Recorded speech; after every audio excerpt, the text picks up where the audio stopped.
Hey, Colleen! Yeah? Aren't you from Minnesota? Yeah. Do you want some coffee? Yeah. Where? Today on Grand Forks, we are taking Colleen, hi Colleen, Hello. to local coffee hotspot Urban Stampede to try 3 different coffees. Are you excited? I'm so excited. I've picked out a coffee that I think you're gonna like the best. The managers and the owners have also picked out a coffee. Earlier today, I swung by to figure out what they're gonna be serving. Okay. We are over 300 miles from Colleen's home in Minneapolis, and she will be choosing which drink, if any, she would be willing to come back for.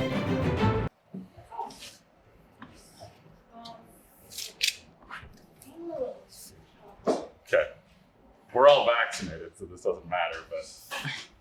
Oh, are you measuring 6 feet? Yeah, that's the joke. That's really funny. Okay.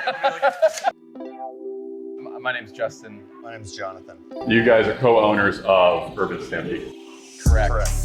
What is the vibe that people are going to get in Urban? What's the experience like in this particular space? I hope for it to be the most eclectic and strange coffee shop you've ever been to.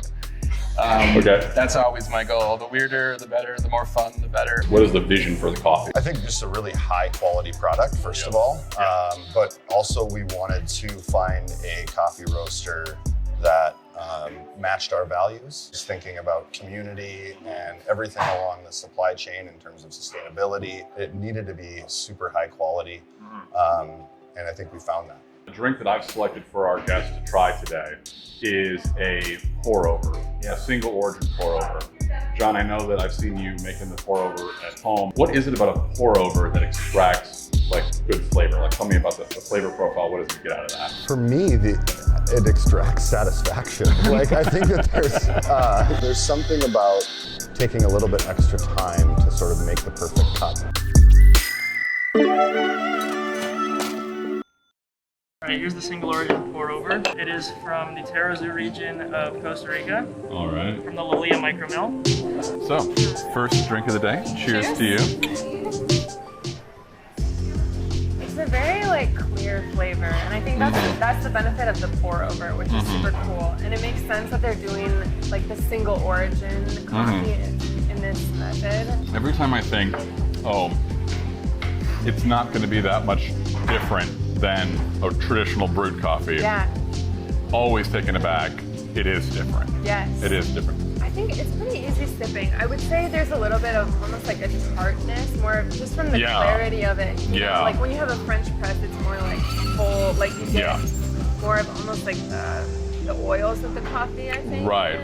Whereas with the pour over, it's like clear. I hear what you mean about it being very, very clear.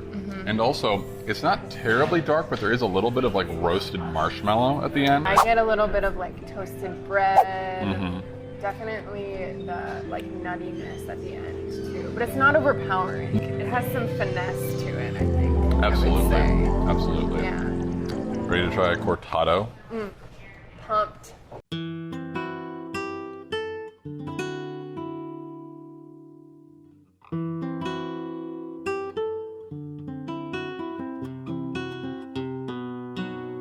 I'm Gene. I'm one of the managers here at Urban Stampede. All right. And accompanying me is Danya. Urban Stampede, just to preface a little bit, it's the oldest coffee shop in North Dakota. So there's quite a little bit of legacy that goes along with the actual building itself. In terms of it being a coffee shop, what kind of place it is, I would consider Urban Stampede a third wave shop. Third wave shop. Which is what it is now. What is third wave coffee? How would you both describe third wave coffee? Very high quality, very sustainable for both the farmers that labor with beans and then for the consumers as well. What beverage have you guys selected to present to her? What is she going to get to taste from you guys? So she's going to get a cortado. It's a traditional drink that we serve here. It's going to be 1 part espresso, 1 part steamed milk. It's a great way to taste the quality of the espresso, and you also get a little bit of the sweetness from the steamed milk as well.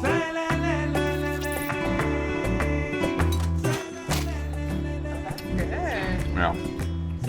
It is not nearly as, I've had cortados at other places, more large places. This is not nearly as like in your face, like hit you with the espresso, like the burnt espresso taste. This is much more subtle, much more subtle. I love it. It's so like decadent. It's creamy. What kind of milk are you using in this? So this was made with whole milk, right? It's whole milk. Oh yes. Love it. Yeah, it's perfect. It's like the perfect little treat. Now, in terms of like an introduction to coffee flavor, this has a lot going for it. Like I know that you and I kind of came into this already liking coffee. Right. But if you didn't like coffee, this would be a really approachable drink. I would think so. You have less of like a precision on the specific coffee flavor. Yeah. But it's more of like a well-rounded drink maybe. Whereas the pour over is like you're very like specifically getting the flavor of the origin, and this is Toasted bread, cinnamon, this kind of stuff. And this is more like a little meal in a cup. This almost gives me like grown-up hot chocolate vibes. Ooh, I like that. Like if you were, because like, I don't know, but did you have like a favorite hot chocolate when you were growing up? Absolutely, yes. 5 scoops. Five scoop. So what kind of texture are you getting with a 5 scoop hot chocolate? It's just like syrup. Yeah. But this is rich without being heavy, and it's very foamy without being. Right. Yeah. It's like sophisticated, but you're also like having a little dessert. I like it. What do you think the odds are that the guest is going to choose to come back for your drink? If the palate of the guest is as refined as I think. So a dry cappuccino is my sort of go-to for a couple of different reasons.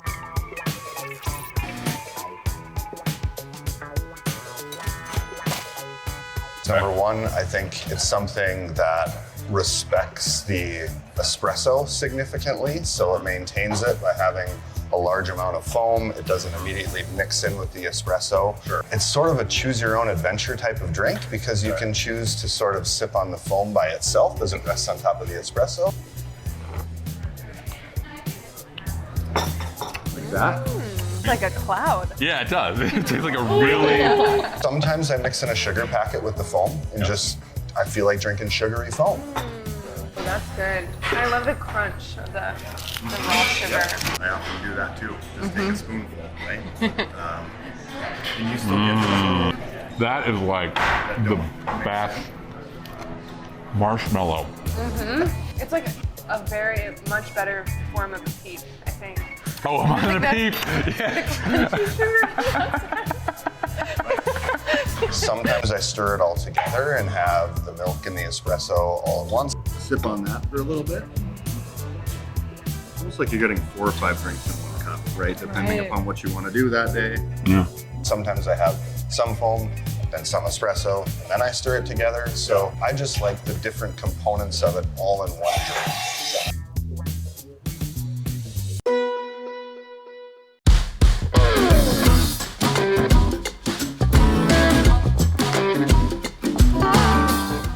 I chose the oat milk latte because I'm not a sugar guy. I want to taste the coffee, and I find that oat milk complements our coffee very well.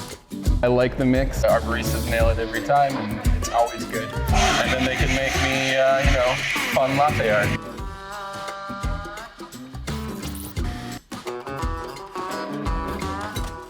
You don't get that with the cappuccino.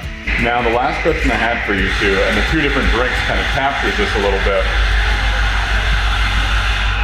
What?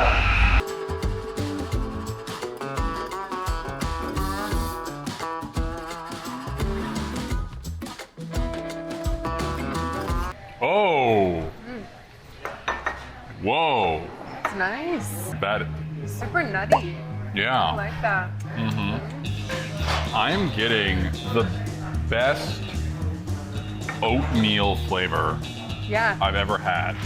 That's why, I like it because it's something more than just the coffee that you're getting out of it. Right. And the foam is so nice on it too. Yeah, it does foam That's my fear with like All non-dairy milks? milk. Yeah. Yeah. But this one it's still like super rich. Similar to even like the whole milk. Like I mean the taste is different, but it's like it's still like has a nice body to it, but it doesn't like stick in your mouth. I think. Right. Yeah. It's really nice. This is the kind of drink I would get if I was freezing cold. Like if I walked in here and I was like really, really just chilled to the bone, you know, basically September through April in Grand Forks. All year round. Because this has that really like that nutty, like that's nutty right off the bat, and then it's like just warm and full. Yeah, definitely. And it's, you know, it's nice and big. It's like, I just want to Yeah.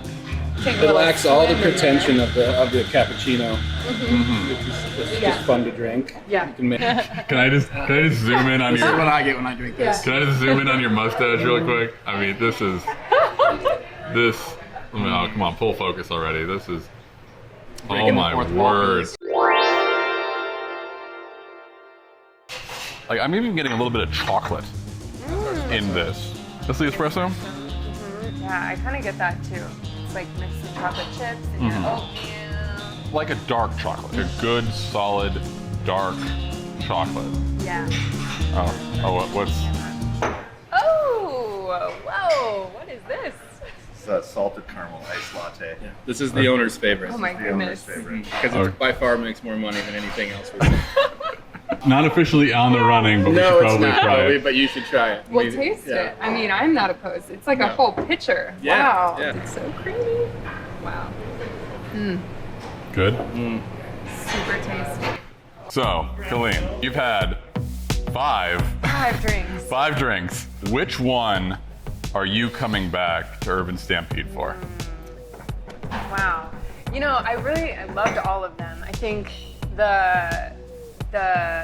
this one was the most fun, definitely.